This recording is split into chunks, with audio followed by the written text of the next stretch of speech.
იცით რა არის ეხა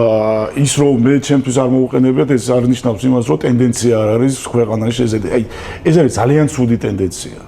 პირდაპირ გეუბნები დებისმიერი მიმართვა დებისმიერი იქნება ქართული ოცნების გუნდისთვის შეურაცხყოფა იქნება თუ სხვა პარტიის ან თუ პიროვნების შეურაცხყოფა ეს არის ძალიან ადამიანის შეურაცხყოფაზე გადადის მას შემდეგ როცა გარკვეული არგუმენტი არ გააჩნია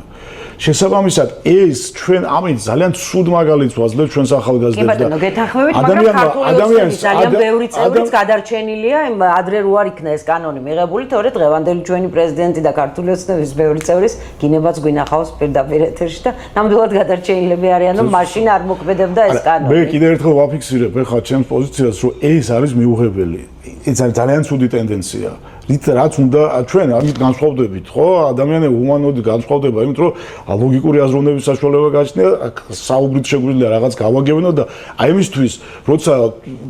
უკიდურეს ზომას მიმართავ ანუ იმის იქით არგუმენტი არ გაგაჩნია ამიტომ არგუმენტირებულ საუბარს და ურთიერთობას არაფერი არ ჯობია კი ბატონო მაგრამ აქვე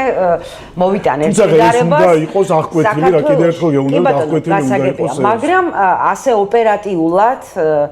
ალბათ იმ ქალბატონებს წდებათ გული რომ არ იქნა არანაირი კანონი მიღებული ძალიან ბევრი ქალი კვდება ყოფილი ქმრის ყოფილი ესე ვთქვათ მეგობარი მამაკაცის ხელიდან და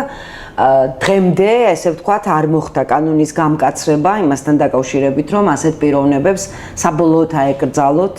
ამ ქალებთან ურთიერთობა და უცებ აგერ სიტყვიერ შეურაცხყოფაზე ძალიან ოპერატიულად მივიღეთ კანონი. უბრალოდ შედარების ვერ დაგეთანხმებით, იმიტომ რომ ოჯახურ ძალადობასთან მიმართებაში აი სტატისტიკას რო გადახოდოთ, ხო, შეგიძლიათ თქვენ ახლა მაგის პრობლემა არ გეკნებოდ ოჯახურ ძალადობასთან დაკავშირებით სტატისტიკას ერთ-ერთი პირველ ადგილზე არის დღევანდელ დღეს და რეაგირებაც არის ამ კი ბატონო, მაგრამ ვიდრე ვთქვათ ღმერთმა ყველა დაიფაროს ქალს არ მოკლავენ, მანამდე რაც შეიძლება მსუბუქი ეტაპები აქვს მის ყოფილ ქმარს ან მეგობარს ასავლელი აგერ უცებ ერთი შეურაცხყოფისთვის მეორე მხარე არის ალბათ აჯობებდა მეორე მხარე არის ეს იქ სანამდე მივა რეაგირებას ჯერ მოქალაქემ უნდა გააკეთოს ხო შესაბამის უწყებაში და აი იქიდან თუ არ ექნა უკვე რეაგირება ეს უკვე ქვეყნის სახელმწიფოს დანაშაულია მაგრამ ეგეთები შეთ შემთხვევებში ხდება და რაც შეეხება კიდევ ერთხელ გეუბნებით ძალიან ცუდი სახე მიიღო აი ამ შეურაცხყოფებას ძალიან ცუდი სახე მიიღო ამიტომ ამის პრევენცია უნდა მოხდეს